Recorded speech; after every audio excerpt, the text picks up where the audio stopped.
All right, BDS family. Wanted to just take the time as we're transitioning to our BDS at home on Thursday to walk you guys through the BDS Parent Resource Hub. This is designed just to be helpful to you.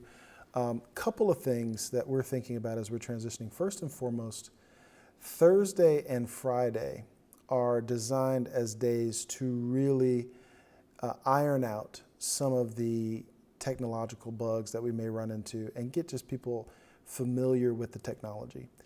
There won't be a ton of volume on Thursday and Friday because the main goal is that teachers get to reconnect with students, to check in on them, to make sure that they're aware of their social emotional well-being, and to be able to familiarize themselves with the tools that we're going to use to be able to execute this.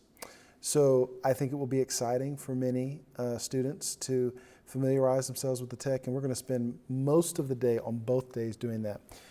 We want to do that well so that on Monday we can kind of hit the ground running with what feels more like a normal school day in terms of the academic expectations. So Thursday and Friday are procedural. Many of you have already begun to set up your own procedures in your own spaces. BDS at home is designed to enhance what you've already done. And so this Parent Resource Hub, if students are completing tasks quickly and want more, this is a great resource to find more activities to do. These are not, this is not a place that you'll feel like you have to be tracking to see what their progress is. For K through 3, Seesaw is your app for students to be submitting their work to teachers. So for K through 3, Seesaw is that app. For 4th through 8th grade, Google Classroom is that. So we will be using Google Classroom. The reason that we're going to use Zoom is for conversations and communication. So with that being said, this is the Parent Resource Hub. You notice that we have our homepage. This is where we will give you the latest updates on the school. This portion here is where you can share your success story. If you click on Share Your Success, it's an email link directly to us. You can email us short videos or pictures of academic successes that your children are having. So we're looking forward to seeing some of that. Under our homepage is our continuity of learning plan. One of the things that you're going to notice is the difference between a busy sheet and a power sheet. Many schools, I think, are just going to send home a lot of packets. We want to get away from that. So we're looking at skills-based practices. We're looking at ways to increase their organization. The power sheets are very different than busy work. We want them to begin to develop some metacognition, some thinking about their own thinking. And so you will see very clearly in the assignments that teachers are giving that they're very intentional. This is not, we're just going to ram a whole bunch of content down your throat. All right. You can also go into detail with our continuity of learning plan for academics. So if you didn't have a chance to see my slideshow that I emailed out, this is the place where you can look at the goals, what our approach is, the structure of what we've designed here. On our next tab, we have our daily schedules.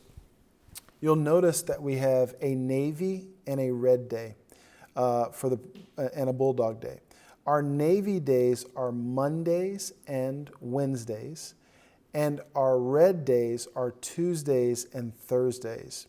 Now, to kick off our very first BDS at home this Thursday and Friday, Thursday will be a Navy day and Friday will be a Red day. Next Friday will be our first Bulldog day, and that's kind of like our Conceptual Friday day. So there'll be a unique schedule for that Friday that's designed to be pretty fun. But the reason that we've designed the model this way is we have students at BDS that are taking 6 and 7 courses, particularly in our older grades. And the reality is we don't want any child sitting in front of a screen for 8 hours. And so this feels more like a college schedule in that it is it's designed to have more breaks and more independent work. And we want to help break some of the learned helplessness that happens naturally in schools. We want to develop independence, and we think that this schedule does this. This is not designed for you to have to sit over your child and micromanage their learning. We do understand that younger kids are going to need more support, and the kindergarten through third grade schedule is a recommendation from the administration. The teacher themselves are going to give you the direct recommendations for how they want to run it. Kindergarten through third grade, all of the content initially will be recorded, so that if you're on a call or you're working or you're doing something that prevents you from meeting these time frames, you can come back and get that work around your schedule. We've talked to a lot of schools, and for our younger groups, we want to make it as easy for working parents as possible. For our older groups that are more independent, this is going to feel more like a block schedule in that you're alternating days. And it's going to take a couple days to get used to it, but our kids will, and I think they'll really like the technology. Again, kindergarten through third grade, you guys are going to be using Seesaw to submit work. 4th through 8th, you're going to be using Google Classroom to submit work. And you may also be using email to submit work. But we're trying to make sure that we're really using just very simple platforms so everything can be in one place and make it as easy as possible for families. Fun activities. Now, you said, well, we don't have as much actual class time. Well, you're going to have a lot of assignments, and kids are going to be working independently, and they're going to have to submit those assignments for feedback. We also have office hours from 12 to 2 every day. This is where students can get independent, individual help with their assignments, and that will be scheduled through the teacher. So it may be homeroom teachers for our younger group, it may be specific classroom teachers for our older group. If you are looking for additional things to do, here's a whole page of cool, kind of developmentally appropriate things to do so that you can kind of keep things fresh and new. So under our online learning student guidelines, we have our different pages for our classrooms. This is where you can find your newsletters. So for example, under 4th through 8th grade resources, you have your 4th grade newsletter, and it's a week at a glance. These are the same newsletters that you're used to embedded into our website. You'll be able to find out exactly what's happening in each of your grades there. We're going to do that for each of the grades, so you'll have a chance to see what's happening in each of the grades at any given time. And so we wanted to keep some familiarity. That's why we embedded these, the typical format for the newsletter. The K through 3rd grade teachers are going to do their newsletters on their actual webpage. I'll give you an example of one. This is 2nd grade. You can see that it looks very similar to the newsletter, but it's spiced up a little bit for our new virtual 2nd grade. So this gives you a sense of the 2nd grade newsletter. We will have uniformity across grades, so there'll be one newsletter for 2nd grade, and then one newsletter for kindergarten and one newsletter for 3rd grade, so you'll get the exact same opportunities. All right. As we move down the list of other opportunities, it gives you a little bit of a sense of what we're trying to do to set some expectations for our faculty. You can go through and explore each of these different areas, and you'll see kind of how we have structured what we're going to be able to offer. I would encourage you guys to go through each of the pieces of our puzzle. We are using Seesaw and Google Classroom. If you wanted to learn more about those particular applications, here are resources for those particular applications. So if you wanted to see those, we had them already structured. Somebody asked me about attendance today. We are going to record everything.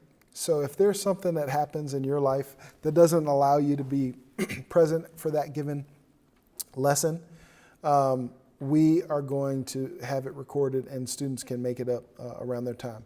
The flip side of that is if you're expecting your child to participate and they don't, we will send your child and you an email just to check in to see what has happened, and if we have any additional issues, we're going to try to address them as directly as possible. We want to be able to celebrate birthdays. We had a birthday today as I'm recording, so we want to wish Hannah Johnston a super happy birthday from the BDS family, and we would like if you don't mind sending us some photos, if you guys have a birthday, and we'll make sure we put that on our birthday page. Kids are always looking for things to do in terms of just kind of fun activities outside of just those daily fun activities. Here are some boredom busters within the different domains that we work in. So these are our special boredom busters. You can go here to find different things to do that are within our specials boredom busters. We'll be building out a curriculum for digital literacy. Part of what's really important is to be able to keep our kids safe while we're going through this and educate them on this. This is a huge conceptual opportunity.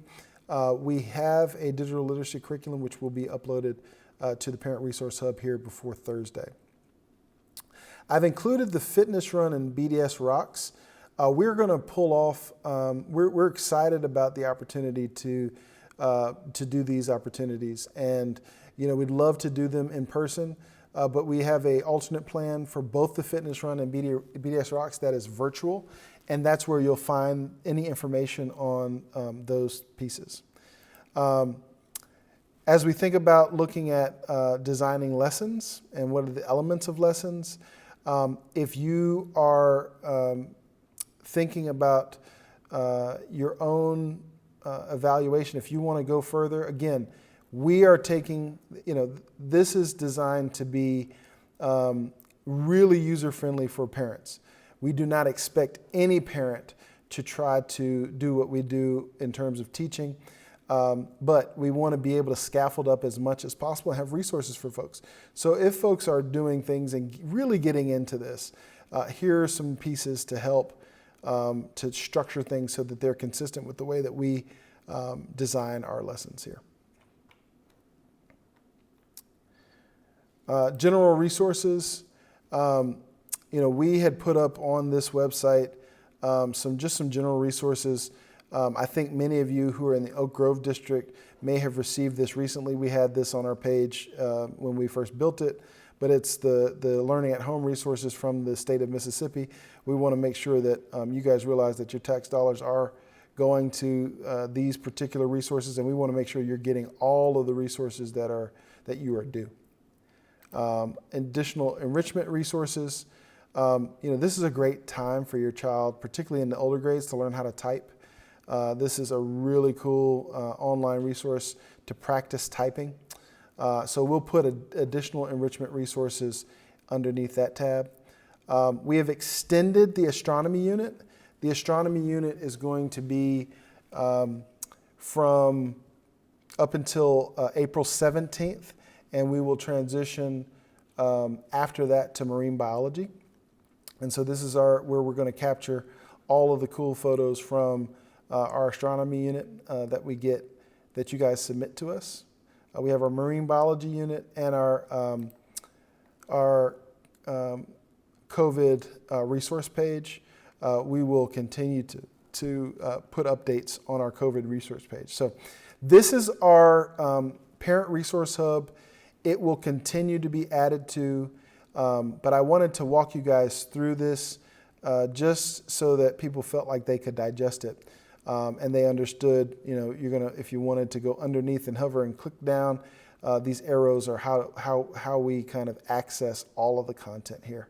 So thank you so much. I've had overwhelmingly positive responses from our families about how we have begun this process. There will be many things that we will work to improve. I've told the faculty here, the goal is to fail fast and to iterate and improve quickly. So we'll be asking for a lot of feedback from you guys. We want to make it as convenient and as flexible as possible. And with all the stress going on in the world, this should really be a fun opportunity for kids to continue to learn. It is critical to us that our kids are able to move forward academically and be ready for the next grade. And that is our promise to you, and we're going to keep that promise. Thank you so much for your support. We are very much looking forward to Thursday. Again, as I've offered, if you have any questions, please don't hesitate to email or text. We'll talk soon. Until next time, this is Mr. Adams signing off. Take care.